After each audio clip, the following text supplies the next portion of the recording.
Wow. A lot of people here today. I didn't expect this many of you. So, yeah, my name is Charlie Lee. I created Litecoin. Anyone here heard of Litecoin? Anyone actually own some Litecoins? Anyone upset that I sold my Litecoins? Anyone want to throw some tomatoes at me? Oh, okay, yeah, for good reasons. Okay, so I just have a very small, short presentation about how to improve the fees market. And it's something that I want to add to Litecoin to kind of test it to see if it works well. And hopefully it might work well for Bitcoin also, but we'll see. So I'll talk a little bit about that. Can someone show the slides, please? Yeah, technical difficulties. Here we go. Yeah. So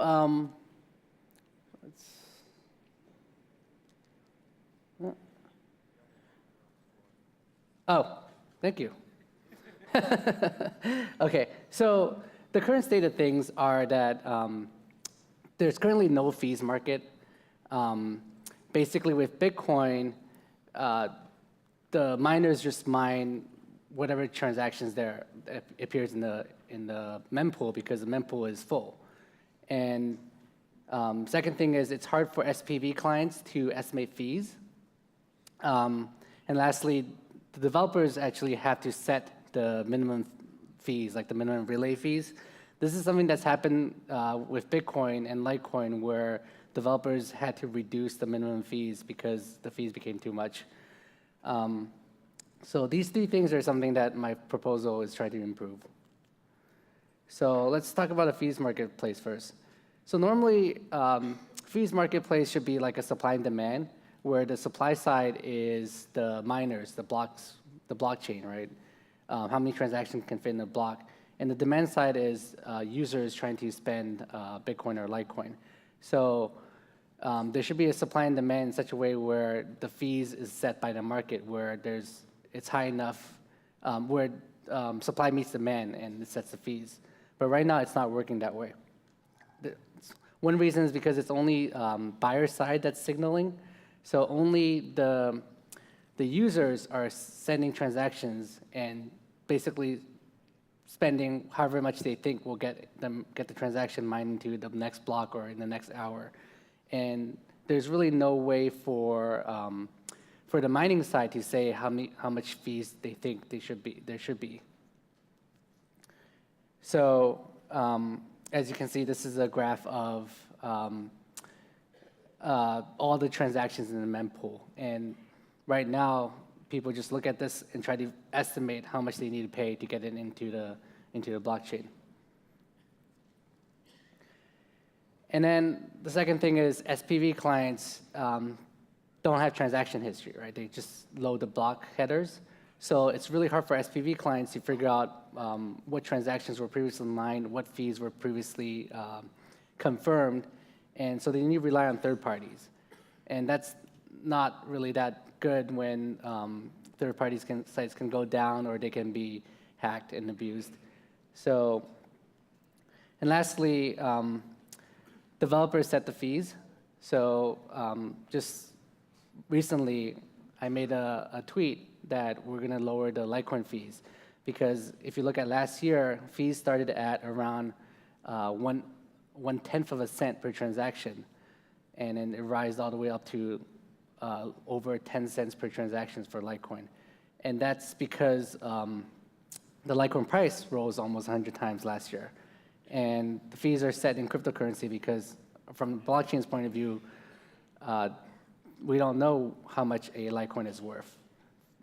So, so this is not optimal because as developers, I don't want to think about what's the optimal fee that we need to set.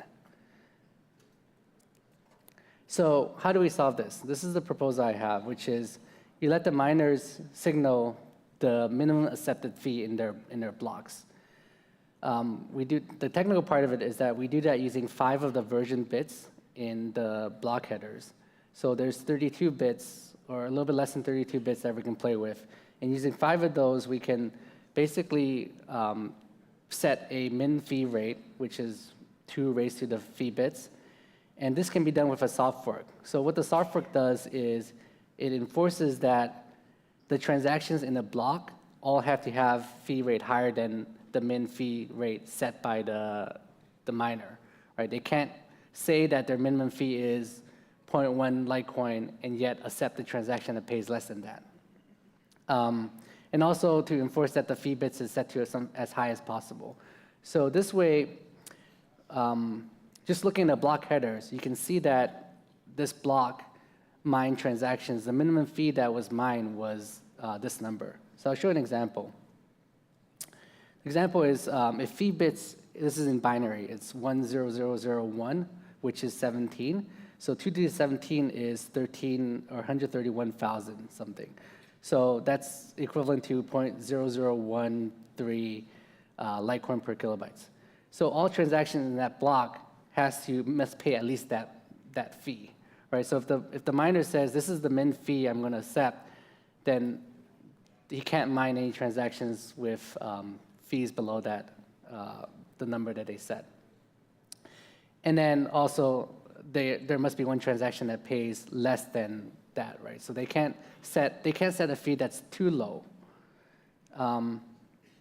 So how does this work? So with miner fee signaling, miners have an incentive to signal a high fee to push fees higher, right? So miners, in the end of the day, after many years, as block rewards get halved every 4 years, the fees will have to take up will be the only thing that pays the miners. So miners have incentive to keep fees high, and users have incentives to keep fees low.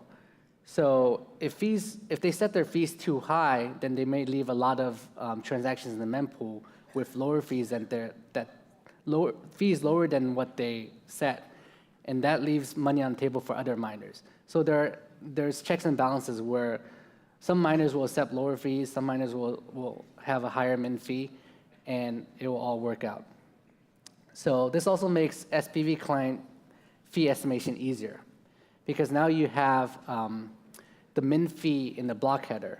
So SPV clients can look at the block headers and, for example, look at the last 100 blocks and see what the median min fee is, right? If the users send transactions using the median min fee, that means 50% or more of the hash rate will mine this transaction with this low of a fee.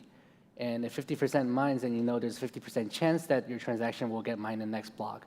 And on average, it'll probably get mined in 2 blocks or so. And you can obviously look at the heuristics of the min fees of the last 100 blocks to decide where you want to set your fees to determine depending on how quickly you want your transaction to get mined.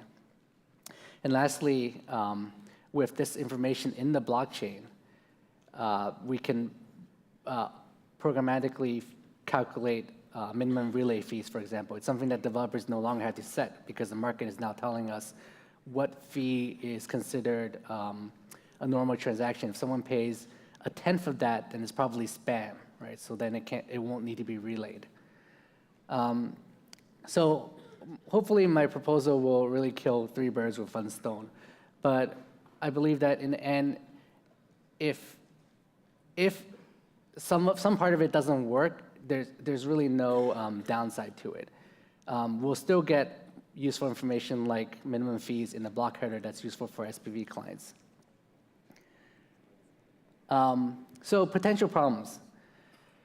Right now, there's something called child pays for parent, which is CPFP. What that means is that if you send a transaction with too low of a fee, it may not get picked up by miners. But if you send a child transaction that depends on this parent transaction, but pay a lot of fees, then the miner would see that, oh, if they mine the parent transaction, even though it doesn't pay any fee, they can then also mine the child transaction, which pays more. So the child transaction is actually paying the fee for the parent. So this is one way where people can increase the fees or push the transaction through to entice the miners to mine the transaction that they pay too little. So this could cause problems. But it shouldn't be too bad because the min fee calculation could account for that. right? If you have a parent that's paying too low and the child pays more, you can average that into two transactions and have the min fee reflect that. Second problem is it doesn't account for out-of-band payments. So some users have a deal with miners where they will on-chain the fees are low, but then they pay the miners on the side to get their transactions mined. So yeah, this could skew the numbers a bit, but I think that it won't be too much because there's not a lot of out-of-band payments going on, and it will affect the medium value a little bit, but it won't affect it enough to really screw up the way things work. Of course, we'll test it and see what happens. And lastly, people think that there's potential for miners to game the system because there's incentive for miners to collude and set a higher min transaction. But basically, it's no worse than today. Today, miners can collude and decide to not mine transactions less than a certain amount of fees. And they may already be doing that to cause the fees to go up. So it's not something that makes it worse. It actually makes it obvious if miners start doing that because then it makes it pretty clear that their min fee is a lot higher than it should be. And it's also hard for miners to affect the median value. Unless you have the majority of the hash rate, it's hard for you to really change and move the median value. And like I said, it doesn't really make mining cartels more easier to form. There's still more work to be done. Hope to have a proposal out soon for Litecoin, and hopefully we'll get this soft forked into Litecoin first and see if how useful it is. Any questions? Raise your hand, and I'll call on you.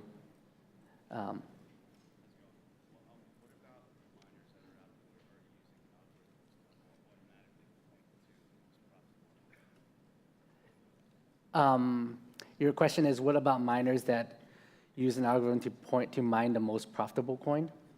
It doesn't really affect this, right? So right now, so today, it's easy for those miners to do that because most of the profit comes from the block reward. So it's easy for them to calculate. In the future, as block rewards tend towards zero, they would have to look at the mempool of each blockchain to see how much fees there are. So it's kind of orthogonal to this proposal. But yeah. Any other questions? Back there, can you speak loudly? I can. So, with most second-gen and third-generation tokens already switching to proof of stake, proof of work, and so on, what makes you think that proof of work will be the way to go since the whole talk was focused on improving upon proof of work?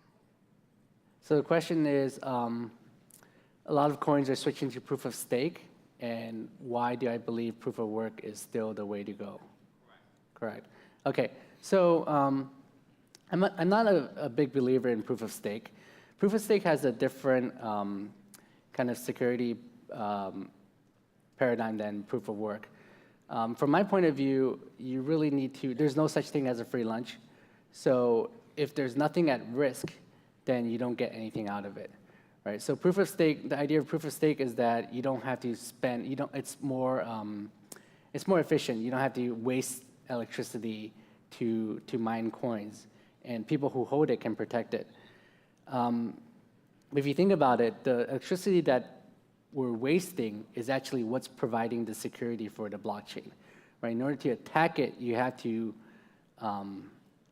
overpower the current hash rate. So you have to spend more to buy the mining hardware. You have to spend more in electricity to really attack the network. Right? With proof of stake, it becomes a different problem. The security is different. I don't think it's as good as proof of work, but for certain coins, you don't need the strength of security of proof of work.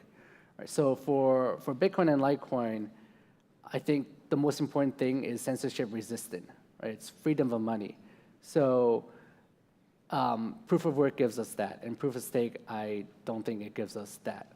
As we've seen, where people who have money can really change things. And as me personally, if I don't want anyone else to be able to change my money or to be able to affect, censor my money. Thank you. Yeah.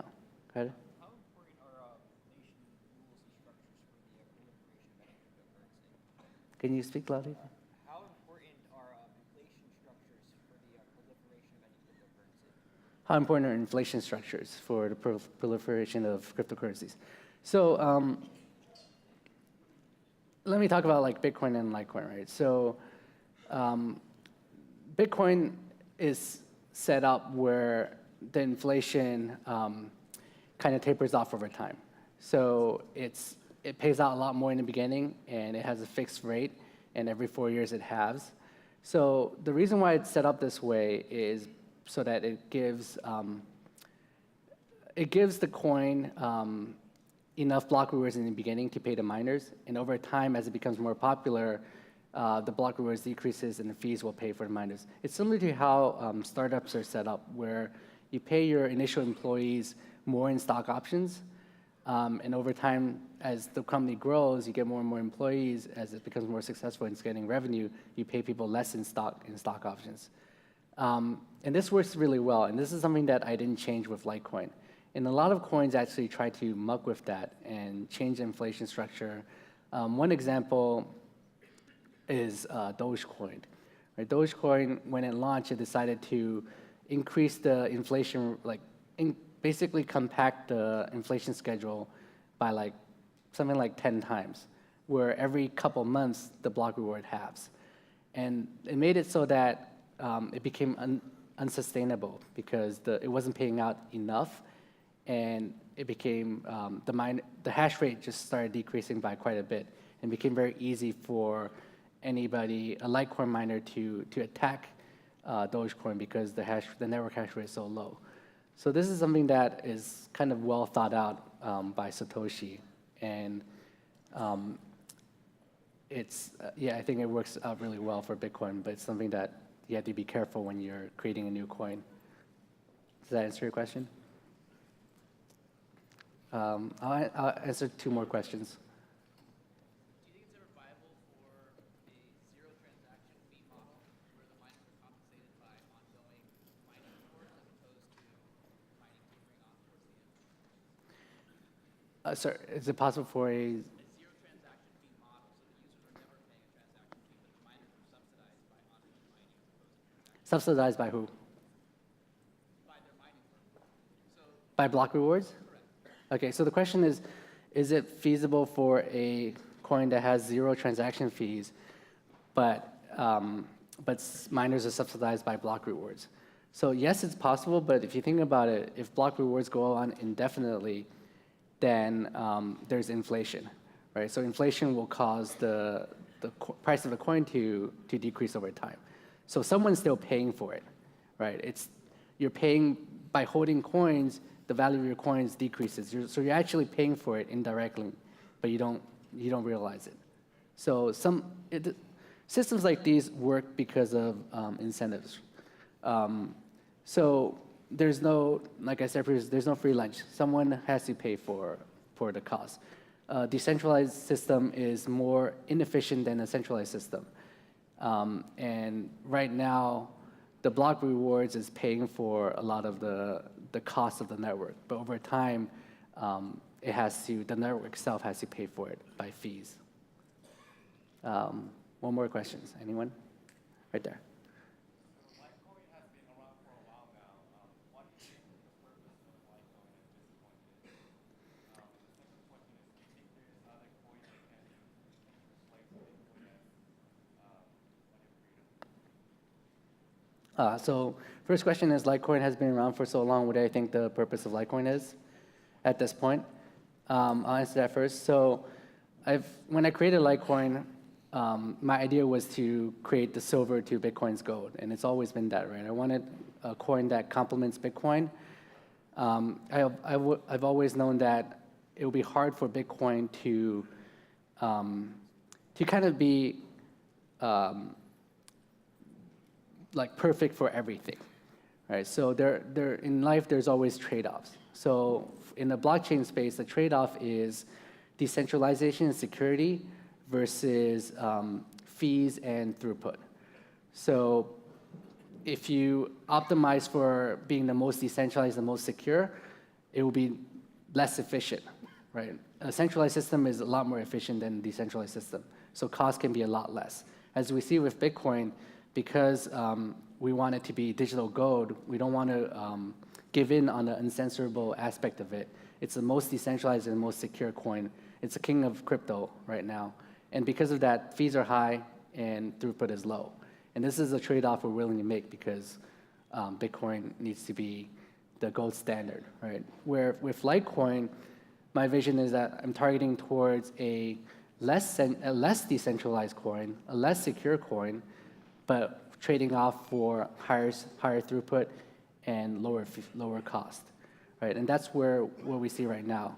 Litecoin is definitely more centralized than Bitcoin. The fact that I'm around, still leading Litecoin makes it more centralized.